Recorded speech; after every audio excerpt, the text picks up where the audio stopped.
Tyler Wellness X Professor illWill. Another week, another episode. Sitting down, chopping it up, talking to Tyler. And this week we're thinking about talking about opportunity costs. So Tyler was about to tell me a story, so we just decided to turn the camera on. And yeah, that's pretty much it then. Yeah, so earlier this week, opportunity cost presented itself in like the form of like my business opportunity. Right? So I have obviously the nonprofit, the cafe, and marketing agency, as well as like personal brand, Trendwave, right? So my opportunity cost is I look at my current vehicle. There's repairs that can be done, and also it is approaching like getting to school. And so I could look at theoretically getting something that's newer, getting something that's less miles, that will then suit me for the person that I am becoming, as well as for my business needs currently. Because obviously when I got my current car, I was working as a manager at PF, so that was a different time frame. Now I'm like doing different things and driving a lot more. Probably about something a little bit more fuel efficient. Yeah, especially like I was even. Is that what you were looking at the loan for? Two different things. Okay. Yeah, kind of like all around that same thing. Like the loan more or less was like potentially getting an amount lump sum and fixing the car, or seeing if I get a car note, how much that would cost. And so I looked at what something comparable to like it's the Audi e-tron. I was looking at that. Is that a truck? It's a SUV. Oh, really? Yeah. So it would be electric. Not a Tesla. Not a Tesla, right? I know. I was looking at the Tesla as well, but like my thing is, I priced it. I also had priced Mercedes. I priced a lot of different G-Wagon. The G-Wagons up there. I looked at that. That wouldn't be as fuel efficient, but it'd be like pretty ball. Yeah, pretty much like, oh, dude, you must be doing something. Imagine it takes premium. Premium gas. It wouldn't be something I'm not used to. Just that gas too. Truck. I'm used to like $100 for mine, probably $200 for that. But my opportunity cost, I was looking at how much it would be per month. If I can take that amount per month for the next however many months the duration of the loan would range between 36 and 72 months. I thought about just like I could use all of that to buy dividend paying stocks. And every month that I'm buying I'm putting it towards this vehicle, I'm missing out on all of these shares that I could be accumulating. And then I know Think about that shit every time I'm about to Oh yeah? you give it a size, just add up. And like the fact that I'd be paying this every month and knowing that the dividend stocks would be returning money back to my pocket, which then would make the car ultimately beyond free. Because right now it would be free because of the fact that I could write off so many things. But it'd be beyond free if I was paying for it month to month with dividends that I got for free, and then also got the tax benefits. And then at the end of the duration of the loan, I still have the lump sum of money, the asset, which is the vehicle, and dividends coming in.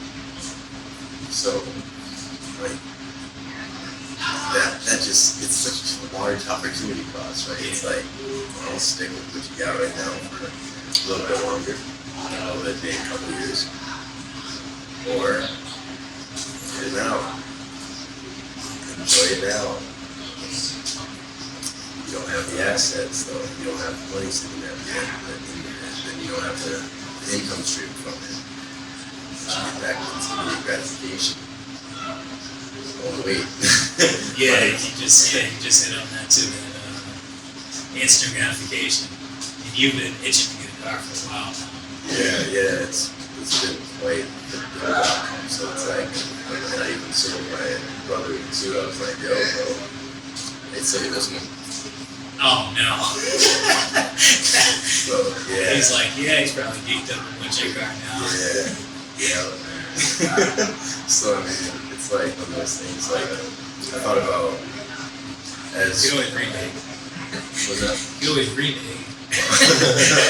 Yeah. Sorry, bro. Yeah. Yeah. No, I definitely would like give. Since I already went on it, I'm not going to go back on it. But I'd let him have it. But I think I might like to, because it's going to be a minute before he would get it anyways.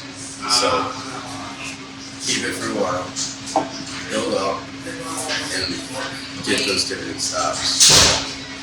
Take a temporary, I don't know, like negotiate item that he becomes my personal driver for winter. Because we're approaching that season, so if you were to buy it around that winter season, then instead of buying a car, I can just buy him. Like, hey, you'll just chauffeur. So now he has the car, he can drive it, but I have a personal driver. And then at that time, I also gotta have the car.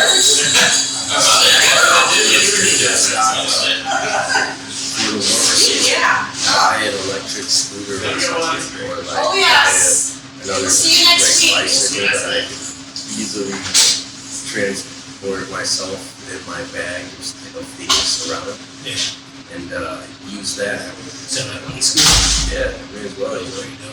Yeah, like it'd be like literally, I know, like 1 month of my car note would be a whole scooter. Yeah.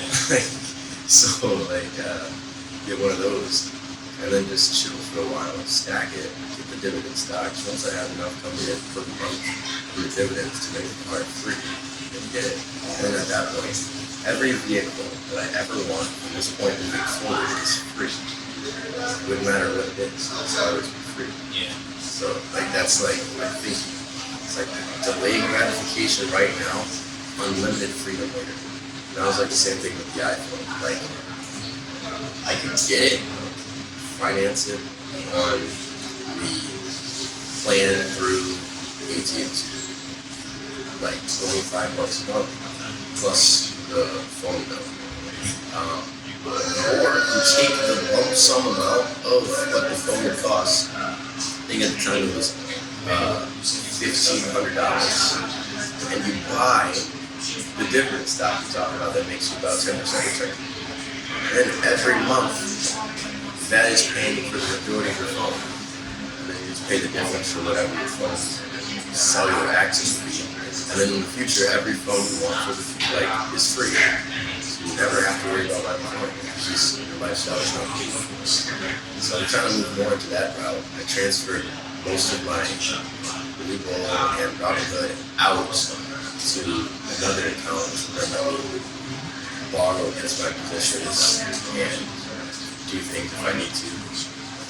There's an opportunity cost to be huge, and like you said, I wanted it for quite some time. It's been itching, but I see all this stuff as a possibility. And like I don't want to be stuck in the matrix and have to always do the business thing, like working or like creating systems that then creates income. If I could just have my money off. Very true. Yeah, it's funny that you actually had this conversation. I was just hanging out downstairs watching podcasts, and a cousin pulled up on me.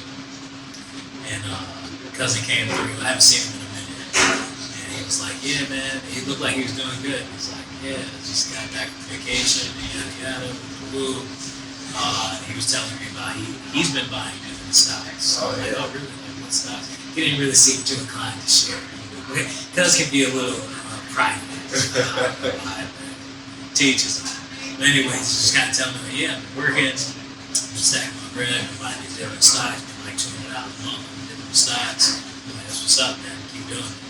And then he's also like, yeah, man, I'm thinking about buying this new car. And I was like, oh, okay, that's cool too. Hey, if you got it, shit, all up, you know what I'm saying? Yeah. And he's kind of like, he showed me the car. He's like, yeah, it's like a Lexus. I was like, man, that's nice, convertible, nice car. Oh, yeah. I'm like, shit, that's what's up, man. But then he's like, yeah, he looks at my truck. He's like, when are you gonna get my truck, man? I I'm like, I think I'm kind of good, honestly. I don't really need any more car notes, man, personally. He's like, oh man, it's old, yada yada. And it's just like a game of keeping up with the Joneses. You try to impress each other, and look who's doing better than who. And you got these whatever. That's really nice. I'm just like, yeah, that's cool. But I'm alright. And I think that. I mean, I can see he's doing good in the position that he's at. He's got the same car that he had. He's not paying money on it. I think it's paid off. And that is an opportunity cost. It's nice to get that nice new car. But, I mean, personally, from my experience, I think I'm kind of good. I got the nice motorcycle. That's kind of like my stunner that I ride around with in the summertime. It's real nice and I enjoy it. And then the work truck gets me around in the wintertime. It's rusty as shit. It's getting old, but it still runs. Yeah. And I can work with it. So, I mean, I'm not really tripping personally about status or what it looks like. Yeah, personally. I mean, I already did my car note thing. I had 2 car notes. Oh, yeah. And I paid them off. I had a car note and a bike note. And that shit was hell. Yeah. And I paid that shit off, and I don't want to do that shit again. Right, No, not unless it's like I can really afford it or lease it or something different, man. Where it's like money and it's not like gonna be stressing me out where I have to keep working or so I mean, to each his own. Everybody does their own thing. But personally, I'm good with vehicles. Yeah. And I'm not gonna buy another vehicle unless it's like like the engine's gone or some shit. You cannot fix it. So that's the thing. Like also, I kind of wish I would have kept my old car. I was telling you about the Dodge Intrepid. Yeah. It was running great. Just needed like $300 worth of repairs, new tires, and it'd probably still be driving. The car had like 200,000 miles on it. It was still clean, wasn't too rusty. Paint job was kind of shit, but it drives back and forth. And I was like, it is what it is though. But now that this one paid off, I'm just gonna keep that as the beater and I'm just gonna rock with it until a better opportunity comes along and the money comes for it. Yeah, I mean, with that same thing, this is like, because I'm like my vehicles. Until it's a Lambo. What if like this is how you can get your Lambo? It's like, what if you mentally knew how much a Lambo per month would cost you? You put that much into the stocks that you're talking about. I can just do that. Yo, now all of a sudden, like, you got the amount of Lambo sitting there chilling as an asset you could draw from at any time, but you don't need to. It's paying you money. Now you can pull up. You're like, yeah, get out here. Finance the Lambo or lease the Lambo, whatever you want to do, you always get the car. Yeah. For free. That's kind of like, it's a little bit of my mindset, but that's also something I was learning from Alex Becker. Just watching his position and how he was. He was real rich. He had the Lambo, he had the big mansion, but then he was like, all right, I'm going to downsize and just go into this little condo apartment and live a minimalist lifestyle, not a lot. Rent's super cheap, and I still make a bunch of money. And now I can just use all this money more efficiently rather than like using it to pay for the land keeping, keep up the property, keep the swimming pool clean. And like I change this $3,000 part on the Lambo, sold all that stuff, sold his car, sold his house, moved into a small condo where he could have more focus and more money to invest and make more money. And I was like, damn, that's like a good idea. So instead of like doing what most people do is like, all right, they're living at a certain level, they're working this, say, crappy job, and living in this crappy apartment, and then they get like a pay raise. So they're like, all right, yeah, now I got a big pay raise, so now I'm going to upgrade my house to a nicer house, upgrade my car to a nicer car. And then it's like you're still at the same level, but like everything's kind of nicer. And then you're like, all right, make more money, bigger house, nicer car. And then, but instead you could just be like, all right, keep everything down here, the house, car, kind of crappier, just maintainable. And then it's like, all right, make more money. And it's like, boom, now I can afford to like get like a really nice house or like a really nice car type deal. And it's more maintainable. So that's something that kind of sparked my idea. I was like, yeah, he's right. Live below your means and use your income. Don't get greedy and kind of like don't spend all your money that you're making. Save and invest the money that you're making to like upgrade, like resources. not necessarily, the resources. You can make that money work for you. Yes. Awesome. You can build the business to make more money. Keep reinvesting it into the business so that it makes more money, more money, more money. A great analogy that I like to think about. And then it's like your business pays for your car, your supercar, and your house and all this type of stuff. And you don't have to like necessarily work. Maybe there's other people working for you and you're just the boss now. Yeah, like I'll take that and run with it a little bit too. I've noticed one lesson that I've learned through running the business the way I've run it for so long is a lot of like workers would rather receive, pieces of their payment, pieces of a set rate of income at a fairly, consistent frequency. So if I pay you per week or per 2 weeks, rather than I pay you one lump sum for X amount of time. So with that, I have the ability, I can charge my clients the lump sum for their year, receive the entire chunk, purchase dividend stocks, and pay my team off the dividends. And now I have unlimited funding for future projects because they would rather have the month to month than the percentage of the larger check that they could have. That's one of the. So you're saying they'd rather pay you a lump sum, or they'd rather pay you the monthly? The team would rather receive. Oh, your team. Correct. They would rather receive more frequent payments than an infrequent one lump sum.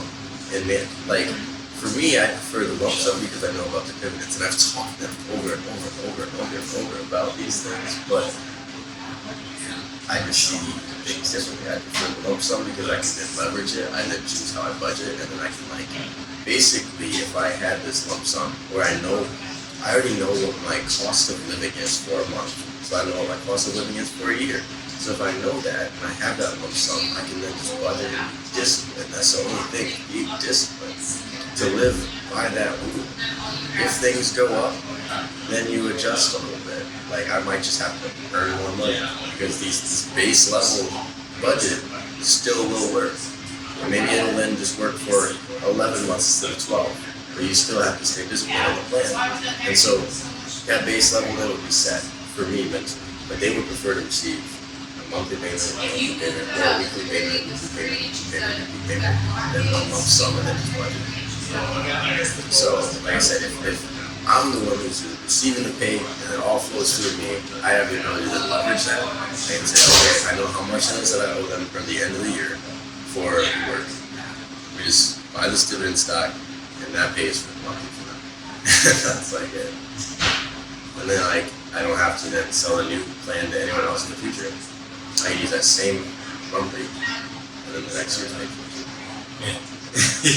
Theoretically, I still need enough in the dividends to pay it, but as I'm buying the dividend stocks, it's creating more and more leverage, more and more against it. So, just create that leverage where it's sustainable. Sustainable business is one thing that the nonprofit will focus heavily on. Is trying to find ways because all these businesses they need so many of the same resources. Like every business needing an accountant, every business needing certain licensing. What if there was an ability where you could provide either micro city, like a small section within the city, or citywide or statewide coverage for specific businesses under an umbrella. Instead of say if you had 4 businesses and they were all happen to be restaurants, and each of those 4 restaurant businesses needs a certain license, and that's maybe $150. So you gotta pay 150 times 4. What if you could have paid $150 to cover your license but it's like an umbrella of companies that can come in under. That's like the type of thinking. Like that would be more sustainable. We're all competing for the same resources right now because of how everything is set up. But if we just think differently, and that's something we've been trying to tackle pretty heavily. But side conversation, of course, but it's kind of flowed really heavily. What we're saying, creating sustainable models with the car note thing, talking about the opportunity cost of where your money could be going instead. I've also been thinking about like, man, if you're spending, say about like $750 to $1,000 on a car note, because that's what I'm seeing things are right now. When I got mine, like interest rates were really low, like 3%. Now interest rates are around 6-7%. Like small changes like that, but then in the lump sum, you're paying quite a bit extra per month. That money could mortgage the house at the end of a year, then rent the house out, and now you can rent by room or rent by unit itself or Airbnb it out for weeks, and now that's an income stream. And then you're also providing a resource to the community because now it's housing, now it's shelter, now it's whatever. So my other thinking is, when opportunity costs, I keep thinking like, am I spending these dollars selfishly or am I spending these dollars with the meaning of pouring into others of mine? It's like, yeah, having the car for myself is nice, but it's not necessarily for myself because then it is a business asset. I know what I would be using it for and how I would leverage it. But with same dollars leveraged elsewhere, I can then have a bigger impact and serve more people. So, yeah, it's not a lot, man. You choose that pleasure kind of thing. No, I mean, Besides, I'm lying. leverage. Yeah, Use leverage. You kind of made me think about the situation I was talking about yesterday with my boy. He helped me move the fridge. I'm not going to say his name. He's probably not watching, but if he is watching this, it's but helped him move this fridge. He's kind of telling me, old roommate of mine, he's kind of telling me, like, yeah, man, he's just kind of normal guy, man, just working a normal job. And he's making a decent amount of money, but he still pays his rent. Lives in a decent town, or a decent part of town, kind of like close to downtown. And I'm just kind of like chopping it up with him, like, oh yeah, like, it's kind of interesting because I'm like outside of that more or less as a business owner. I don't necessarily work a W-2 job. yeah. But I do remember that phase in my life when I was like just working that W-2 job and kind of like just like I had my car note, had my rent that you had to pay and stuff like that. So I was kind of asking, like, how's everything? Like, are you investing in anything? Or are you saving any money and stuff like that? He's like, no. Houses in college or anything? Like, Alright, so paycheck to paycheck. I was like, man, I can kind of see the things that are slowing him down. Maybe it's the eating habits, eating out, hanging out with friends, hanging out with girls, kind of eating your money up, and you just kind of like, it's all right, you're gonna get more money, so you're gonna spend it frivolously, kind of. But it's just like, man, like, what's the way out? Like, how do you get out of that situation so that you can kind of like, I think the goal is just I had this like everybody wants to live a life where they can just like, so to say, sit on the beach and just travel, do fun things. Nobody just really wants to necessarily just work in a career that's passionate. You want to keep working, but you want to do something that's like enjoyable to you. So something that's work, but it's also fulfilling. It's just like, man, what is the way out? And for me, the way out is to like minimize those expenses, man. To minimize that opportunity cost. Kind of live a little bit frivolously. And I think that's going to get you into a better position so that you can leverage your time and your energy more to get you into a life that is satisfying to some degree. Because I remember, like, I did at one point have possibly like more money, but I did have way less time. Yeah. I didn't have time to like hang out with friends. Well, maybe only I had the money, but it was just my life lacked fulfillment. I wasn't very happy. It was nice to have money. I could afford anything that I wanted on a basic, minimal level. Buying coffee, I'm not worried about it. Buy these sneakers, I'm not really worried about it. It was. It got to a point where, all right, it's old. I got enough sneakers. I got enough of this just frivolous stuff. And, just spending my money on stuff. Like, what's the next level? How do I get out of this? Because these coworkers are not really enjoying. You know, I need to advance. How do I advance? So I start investing into myself. Buy the education that I need, certifications for the personal trainer. You know, stop taking those trips and traveling because you're spending all your money. It's good to have a nice experience every once in a while, but it's lackluster because I still have to come back to this place that I do. Yes. It's just a habit, just a circle, a loop that keeps going. Each Monday through Friday, the week comes, and it's I gotta go back to work now. And you work the weekend. You hit on a lot of good points in there. Yeah. One major thing that I wanted to say was like, you were talking about how back in, you know, when you're in that matrix of thinking, a lot of times you have no idea how to get out. And like, you're just kind of doing things. You always got enough just to be satisfied. You got enough just to get all your needs taken care of, or at least like, Few extra $100. yeah, every time. So then you're just basically satisfied. You feel like everything's taken care of.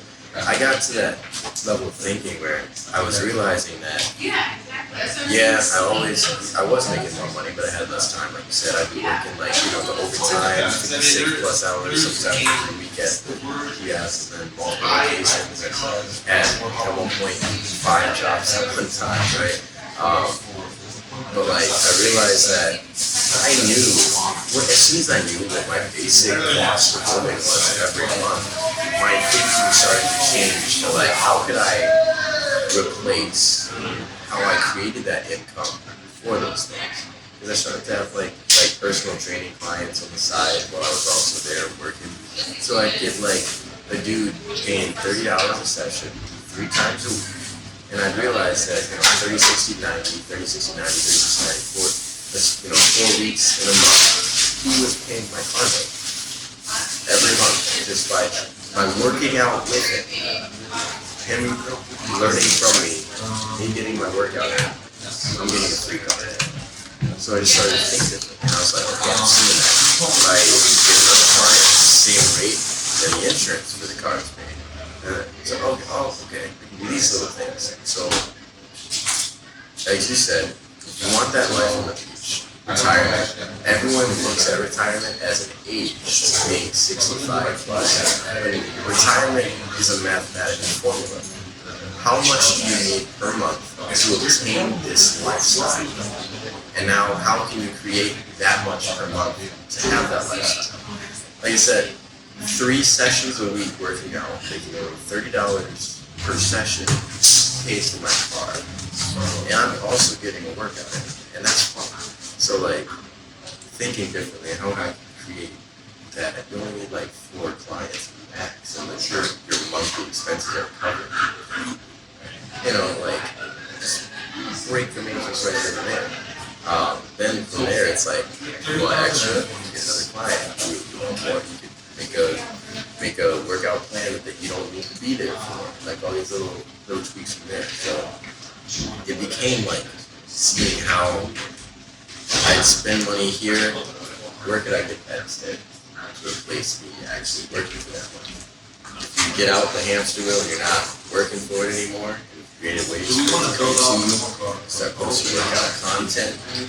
That means people that have seen your videos, they comment, they like. You realize that comment or a like could potentially be a lead. Follow up on them, message them directly, offer them, hey, I got XYZ program that I built over the years. I could work out with you on this date, whatever. You should be some rate. all of a sudden now your lifestyle is paid for, and now you're retired and you're young. Financially, you cannot be visually rich or off, anything, right? you do have more time, probably. You get more time for your money. Correct. Yeah, the initial pilot, I guess, Like now you've bought back your time, which is essentially what we think we're doing when we're retired, is now I have my things paid for. I can finally sit back and relax. Well, Now you're too old to travel.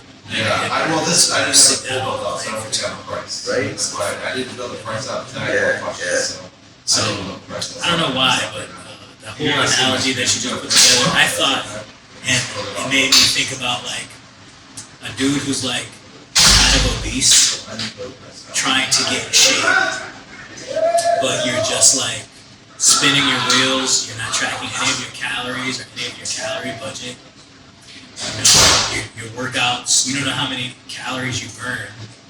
You know, you're not aware of how much money you're making. You don't know. Maybe you're spending your calories or your money on frivolous things. You're eating donuts and cake and this much pasta and this many carbs. You don't know how many carbohydrates and proteins or fats or anything. You're drinking these drinks. You spend your money on alcohol, on girls, weed and vapes or whatever, movies and all this just random stuff, new car parts, new sneakers, and glasses, and all this stuff that's not really helping you get in shape or anything. And you're just like spinning your wheels week by week. You're not tracking your progress, and you're just like, man, why is the gym not working? Like, why? I mean, I was there at that point. I was like, but I got out of it very quickly. I was like, okay, like yeah, at first you get good, it's nice, feel good. I got the energy boost from working out more, feel good, boost the confidence, I feel like getting stronger. But then it's like, all right, like I'm still kind of like not fat, like not shredded yet. What's the deal? What's going on here? yeah. Oh, I got to look a little bit deeper into it. Got to get into the logistics. What are your calories are like? What are your fats? How many calories are you eating? How many calories are you burning? You know. And it's like, all right, well maybe I can add in more cardio. Sweet, that helps. It's like, all right, maybe I can add another chain of income. Maybe I can start doing something on the side, make more money. So that way it adds up, it stacks up, put that money into something else, burns more fat. So I don't know why, but then you start to get the results that you want. You have to come at it with some sort of like aggression and like more. You have to put more into it somehow. Just be focused. So that you can break through that plateau that you're at. If you're fat, overweight, you're not seeing the results. You have to quantify to see what is going wrong. You know, maybe I need to add more cardio, more calories, 200 calories. Then you'll have enough momentum to break free. You'll start to lose that body fat. Then you start to get that time freedom that you want. Absolutely. Like, I even right this minute, like, you know, there's people that we have, like, you can see like zero and master, right? We talk about dividend stocks. Some people, they see the value in it. Like, yeah, I can, you know, start buying away right now. It'll start really low. You're getting like $1, $5, 10. And you're like, okay, I've been putting so much in, like, am I making any money? But eventually, like, that's, you know, maybe you're making only $300 from dividends, which is a lot. And that means you have a pretty decent dividend portfolio. But that's $300 less that you have to go make. So now you got that time freedom. And so I think a lot of the time people are like comparing like where their results are coming from, where they're gonna get their results. Like, especially if you're gonna see, okay, I got this lump sum coming in, but you're not gonna necessarily see that it's less hours that you have to work all the time, unless you're like you said, measuring, quantifying, making sure the person who's losing weight, you know, they quantify and they maybe learn about the carbs and some of the sugars, all these things. Some people fucking oh, I got cardio, so now I get to eat cake. Like, no, bro. Yeah, like, that's not how it should work. Yeah. So you learn about these things, so you apply it, and maybe you cut out all pop, because that literally, like, one 12-ounce glass of pop is like 60% plus of your daily intake of sugar, and sugar will make you put too fat in, and it's just like a lot of stuff. You burn sugar instead of fat. Yeah, and the insulin level pops up, so then high risk of insulin resistance. Yeah, so all that happens. Anyways, side conversation. You cut out your pop, so then you're like, okay, I did that action. You start to maybe see, water weight. Yeah, water weight. So now you're like, but I still got a lot on you. And you might be like, well, I stopped the pop. That's hard for me. I'm tempted all the time to drink more. And then someone's like, well, you could add in some cardio. Like, it's already tough, but like as you start to take steps towards becoming that person, though, then these things become easier and you have to do less of it. I think in one of our previous podcasts you said there's things that you have to do once. Once you do these things one time, that is done. Like now you just have to show up, and now you just have to do other things. So once you've cut out the water weight and then you've built the habit of not drinking pop like 3 times a day, you've built the habit of not doing the bad habits and doing the good habit instead, you're already like way further ahead than you were before. Now you're building the habits on top of that to like become better, sharpen your saw, becoming more shredded. Like you said, you start working out and you're like, oh, now I'm a healthy individual, but I want to get shredded. So what do I got to do to get shredded? Next step. There's levels to all of it. Like from a 9 to 5 to being self-employed to being financially free to then being wealthy. Like, it's a flow. There's levels to each of it, and there's different things that you have to do at each level. I'm far from wealthy. I'm in the self-employed. We're working hard for this money. Mentally. We're free. But yeah, we're definitely free. We bought our time. Like, that's something that I don't have a lot of money, but I am free. Like, I don't have to show up and, like, do a job that I hate. Like I used to. So I used to, like, dread from 4 o'clock or like 3 o'clock, like, damn, this is the last hour. I'm gonna pack my lunch. Like, hopefully, I pray to God that I meal prepped, or else I'm just gonna be hungry and eating shit out of the initially. So it's like, alright, all good. If I didn't get a workout in, if I didn't read something, if I like missed my meditation or shit, it'd be like, oh, I gotta go to work. And that was like something that like really helped me was working out, just getting in shape. Like, set a goal to just get to the great shape. Fuck everything else. I can go to school.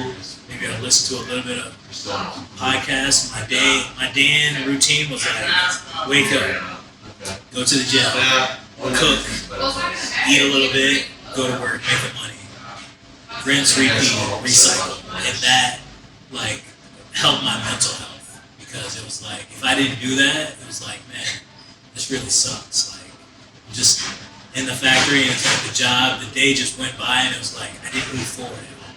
This would have felt like I didn't read anything, I didn't learn anything, I didn't get in better shape today. It was like, I just wasted that day. I made some money, yeah, cool, but it was like, the rest of the day was awesome. Back to what I was saying, it's like, I'm free. I can kind of do what I want. There are things that I have to do, but I enjoy doing those things as my career path. It's really like working out for me. It's fun stuff. Just talking about this video podcast, it's also like my business. Also, so it's fun. So. Exactly. Like, there's different levels to each of it too as you like level up. Like we were saying, for you, working out is that freedom. You get to work out, you get to earn income from it, and it buys you time elsewhere. Right? And like, as you develop your skill set for, like, obviously you've been training for quite some time and you know a lot in the world of how each muscle works, how to get certain results, how to get shredded, build muscle, all these different things, and nutrition. So your value in essence goes up doing these things. Now you're able to charge more because of the time. That's something you hit on right there. It's like the time that I have now, I can use to make myself more valuable. Okay. So it's like, okay, I train more clients, get more XP, and now my rate goes up from $50 to $100 per session. And then I keep doing that. All right, now it goes up to $300 per session. Now I'm training celebrities because I'm so good. I'm getting all these celebrities, showing them, spending time with them, talking to them, coaching them. And it's just like a snowball effect. And that's it. It's just sharpening the saw continuously, moving in that direction. Like you said, that's the hardest part for a lot of people that start to monetize their talents and skills is they realize that there's market rates, but then there's the rates for being a specialist. And being a specialist means, you're always working on like sharpening your saw. You're becoming more valuable to the current clients you have in a multitude of ways, either personally pouring into yourself through training and education and doing it, or pouring into your clients through connecting with resources for them. And like that in general is what separates the person who's charging back. Like I said, when I got started, $30 a person was my rate that I paid for my car. Then now, if I had the same level of experience that you had, I could charge rates like you are, and that would pay for my car in less sessions. Like, and then I could think differently about like how to build that lifestyle. But like we said earlier in this podcast, just because you make more does not mean expand your living. You want to invest in that more to then support your lifestyle.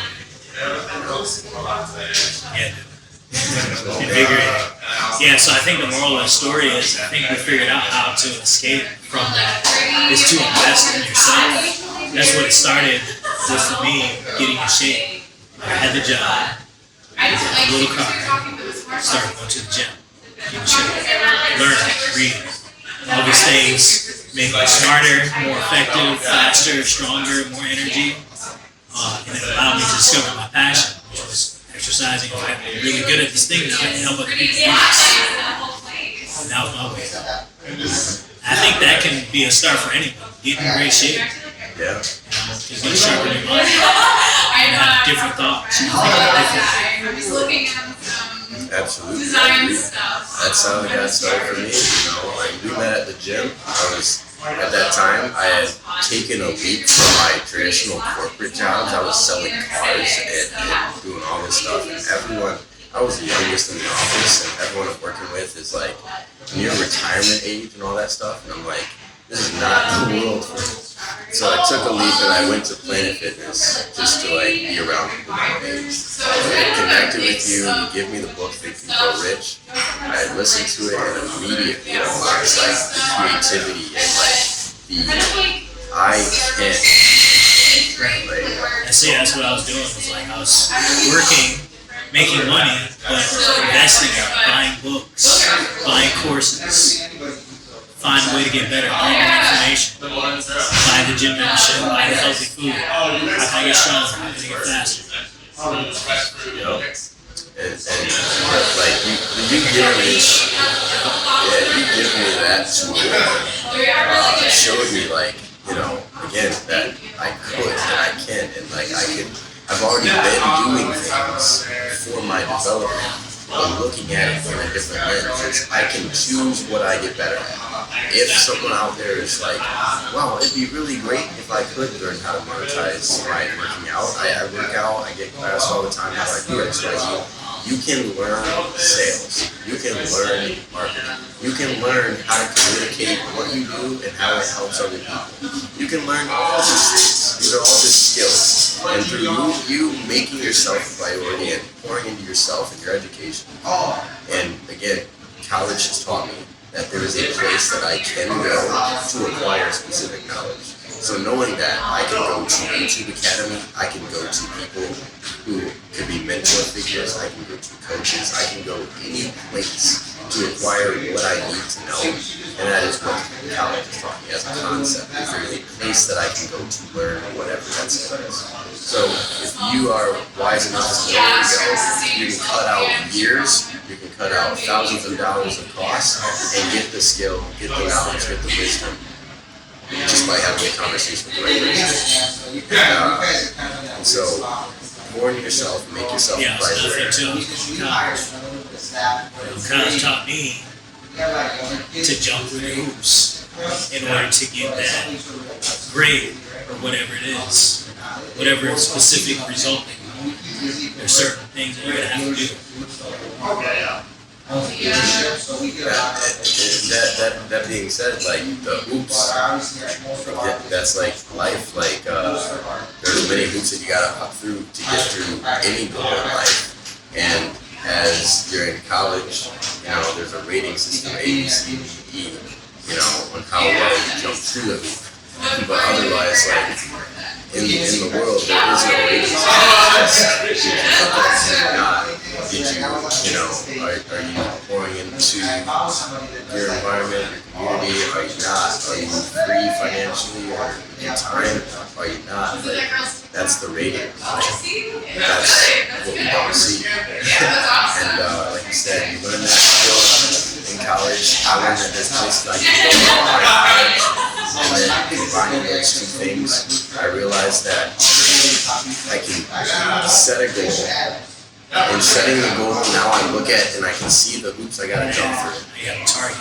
Yeah. I think that's the problem. Is like in the world here, there's like mad hoops out here. There's like college hoop, there's drugs hoop, there's girls hoop, there's bar hoop, there's friends hoop, there's family hoop, and you're just like, all right, I'm gonna jump through this college hoop, and you keep going that. Then there's like, all right, bar hoop, girl hoop, this friend hoop, go back to job. Just go back to college, jump through those hoops again. And there's like, internet, YouTube hoop, jump through this. Oh, okay. You can pick any hoop, but it's like you have to keep jumping through the right hoop that you want. You have to pick a target. Which hoop are you going to choose? And so, make sure you do that shit. Focus on it. Be aware of what you're jumping into. I love that analogy, and I think, like, again, like if that's one gym an audience member can take, that's literally like the first step plan to achieve success. Decide first, level 0, believe that you can do it, believe you can change. You have to think you grow rich. You have to think this is possible for you. Then after that, decide, set the goal, make the aim, and make a plan, right? Now that you have the goal, you can see what hoops you may need to jump through to get there. Now you gotta start jumping through the hoops, which is doing an execution plan. Discipline, dedication, consistency. Precisely. And in doing all of that, if you, fourth step, revise your plan if necessary, you look at the hoops, maybe there's a hoop you missed, add that to your plan. And then being relentless and doing these things until you achieve the goal. Yes. People are how long does it take getting shape? Work out every day, track your macros until you get shredded. That's it. And then you're gonna have to do it until you're gonna have to keep doing it. If you don't, then you're not gonna be able to maintain the result. Right, exactly. Like they say, statistically, especially with minimum wage right now, even a worker who works at McDonald's for their entirety of their life will become a millionaire. So you can become a millionaire just doing the bare minimums and working at McDonald's. But there's a large time gap that you're going to have to face to get there. So you can be a millionaire if you work these hours at this rate until this. Or you can pour into yourself, become more valuable, and do these things to increase your value until you achieve the goal faster. So there, again, shift our thinking, work until the goal is achieved. Do not work until you get tired. That's about it. Yeah, or work until you get tired, take a rest, and then get back to work. And take a rest, not quit. There's a difference. So, other than that, though, this was fire, dude. I didn't even know that we were going to take it there, but we did it. Yeah, absolutely. We started off just like, hey, let's talk about opportunity costs. Here we are. So, Again, thanks guys for tuning in today. We got plenty more on the channel. You can see us weekly. Will and I will be delivering gems. Feel free to let us know what you guys want us to talk about in future episodes and comments. Sounds good. Like, subscribe, follow us on the social media channels, and see you guys in the next video. Professor illWill, CEO of New Wave Coaching. Go out into the world and be the wave of change. And Tyler Wallace here, helping open-minded individuals monetize their talents and skills, turning it into additional streams of income. Make yourself a priority. Peace.